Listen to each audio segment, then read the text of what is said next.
कानून वापस लो, वापस लो, वापस लो। UGC roll back, roll back, roll back. Doordarshan सम्राट राष्ट्रीय शासन डोलेगा जब छात्र बोलेगा।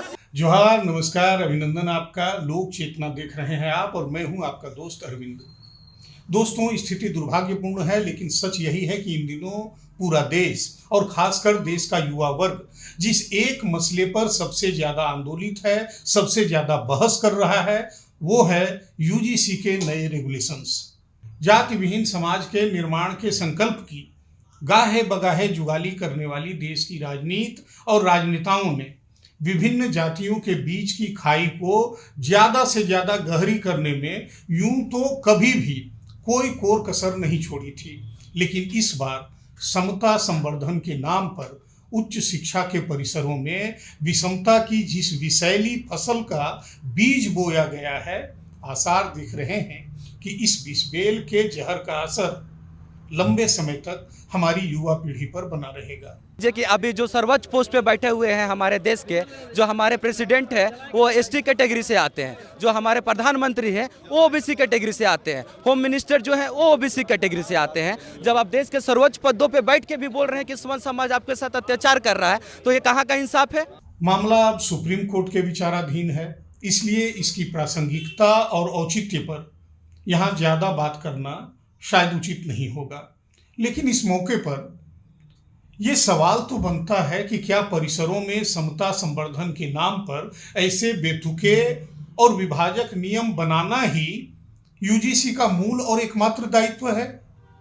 कहीं ऐसा तो नहीं कि यूजीसी अपनी मूल और वास्तविक जिम्मेवारियों का निर्वहन बेहतर तरीके से नहीं कर पा रहा, या फिर सरकार ने यूजीसी को अपनी मूल जिम्मेवारियों के निर्वहन के लायक छोड़ा ही नहीं।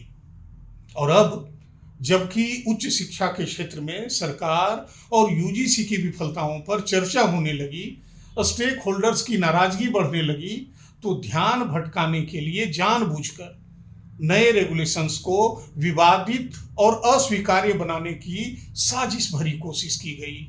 विश्वविद्यालय अनुदान आयोग यानी यूजीसी का मूल कार्य भारत में उच्च शिक्षा के मानकों का निर्धारण, समन्वय और उन्हें बनाए रखना है।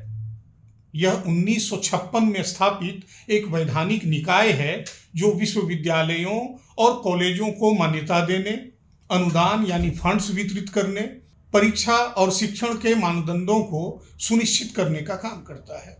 विश्वविद्यालय अनुदान आयोग यानी यूजीसी के जो मुख्य कार्य हैं उनमें शामिल हैं देश में उच्च शिक्षा की गुणवत्ता, परीक्षा और शोध के मानक यानी स्टैंडर्ड्स तय करना, योग्य विश्वविद्यालयों और कॉलेजों को सरकारी फंड जारी करना, नई यूनिवर्सिटीज को मान्यता देना और उनके विकास की निगरानी करना, नेट यानी नेशनल एलिजिबिलिटी टेस्ट जैसी परीक्षाएं आयोजित कर प्रोफेसरों की योग्यता निर्धारित करना, उच्च शिक्षा के विकास के लिए केंद्र और राज्य सरकारों को सलाह देना, छात्रों को शोध और पीएचडी के लिए फेलोशिप प्रदान करना वगैरह वगैरह।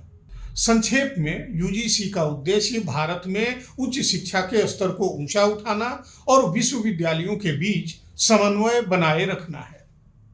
अब ये देखना जरूरी हो जाता है कि क्या पिछले एक दशक में यूजीसी ने और यूजीसी के जरिए सरकार ने इन जिम्मेवारियों का किस हद तक और कितने बेहतर तरीके से निर्वाह किया है। पीटीआर यानी छात्र शिक्षक अनुपात सबसे बेहतर कसौटी हो सकता है। नई शिक्षा नीति के तहत प्रत्येक 30 छात्र पर एक शिक्षक की जरूरत बताई गई है। अखिल भारतीय स्तर पर यह अनुपात 23:1 के आसपास बताया जाता है, जो सुनने में बहुत अच्छा लगता है, लेकिन इसका भी हाल जीडीपी और प्रति व्यक्ति आय की तरह है। जीडीपी देश की बढ़ रही है, माना यह जा रहा है कि देश समृद्ध हो रहा है, लेकिन समृद्धि कुछ चंद लोगों के हाथों में सिमट कर रह जा रही है और आम आदमी की प्रति व्यक्ति आय जनसाधारण की नहीं बढ़ पा रही है उस अनुपात में। तो छात्र शिक्षक अनुपात का भी देश में यही हाल है। देश के चुनिंदा विश्वविद्यालयों में आपको शिक्षकों की भीड़ दिख सकती है, लेकिन झारखंड और बिहार जैसे राज्यों में हालत बहुत खराब है। मैं आगे बताऊंगा तथ्यों के जरिए। झारखंड के उच्च शिक्षण संस्थानों में शिक्षकों की भारी कमी है। यहाँ कॉलेजों में छात्र शिक्षक अनुपात 54:1 है और यूनिवर्सिटीज में तो ये 60:1 है। प्रत्येक 60 छात्र पर केवल एक शिक्षक। एनईपी ने क्या कहा था? 30 छात्र पर एक शिक्षक होना चाहिए, लगभग आधा शिक्षकों की संख्या। बिहार में हालत और खराब है। छात्र शिक्षक अनुपात 60:1 है। निजी और बिना सहायता प्राप्त कॉलेजों की भारी कमी है। सत्रों में देरी आम बात है। झारखंड और बिहार में राज्य स्तरीय विश्वविद्यालयों में सत्र अक्सर 1 से 2 साल की देरी से चल रहे हैं। पूरे देश का हाल यह है कि नियमित रेगुलर मोड वाले संस्थानों में यह अनुपात बेहतर है, लेकिन संबद्ध कॉलेजों में, एफिलिएटेड कॉलेजों में छात्रों की बढ़ती संख्या के कारण दबाव अधिक है, शिक्षक जरूरत के मुताबिक नहीं है।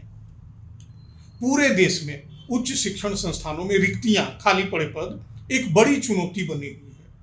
हाल के आंकड़ों के अनुसार केंद्रीय विश्वविद्यालयों, आईआईटीज और एनआईटीज में शिक्षकों के हजारों पद खाली हैं। अकेले केंद्रीय विश्वविद्यालय में स्वीकृत पदों का एक बड़ा हिस्सा, लगभग 30% से अधिक, लंबे समय से रिक्त है। ग्रुप सी और ग्रुप डी के पदों पर भी भारी रिक्तियां हैं, जो प्रशासनिक कार्यों को प्रभावित करती हैं। परीक्षाओं की शुद्धता, निरंतरता और समयबद्धता पर भी पिछले कुछ वर्षों में गंभीर प्रश्न उठे हैं।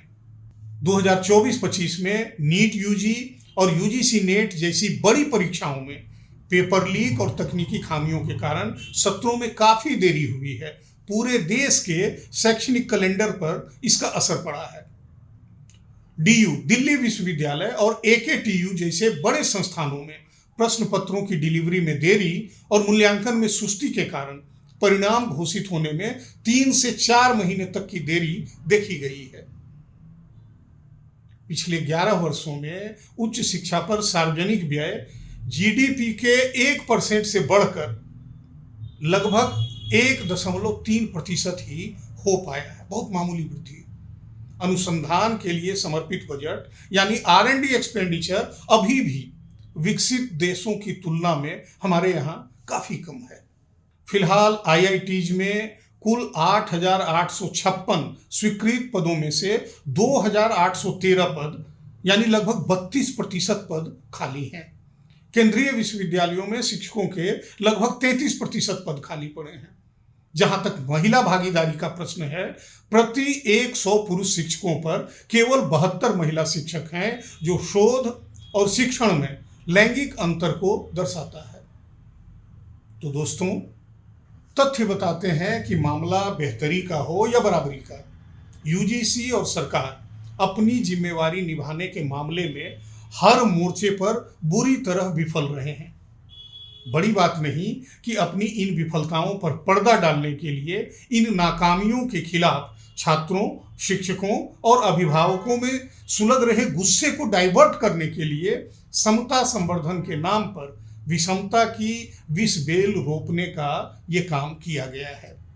बेशक ये कहा जा सकता है कि यूजीसी को ये नियम सुप्रीम कोर्ट के निर्देश पर बनाने पड़े हैं, लेकिन जहां तक मैं समझ पाता हूं, सुप्रीम कोर्ट ने यह नियम जरूर बनाने को कहा था, लेकिन ऐसा नियम बनाने का निर्देश तो कतई नहीं था, जो कि जब मामला सुप्रीम कोर्ट में पहुंचा तो माननीय न्यायालय ने लगभग यह स्पष्ट भी कर दिया। दोस्तों, यूजीसी के नए नियमों पर बंटने और खेमों में बंटकर विषाक्त बयानबाजियों के पहले हमें ये भी याद रखना चाहिए कि ये सब उनकी मेहरबानी है जो खुद दावा करते हैं कि वो आपदा को अवसर बनाने के हुनर में माहिर हैं। तो क्या हम और आप, हमारे देश की युवा पीढ़ी, आपदा को अवसर बनाने वाले खिलाड़ियों के खेल का हिस्सा बन रहे हैं? सोचिएगा जरूर।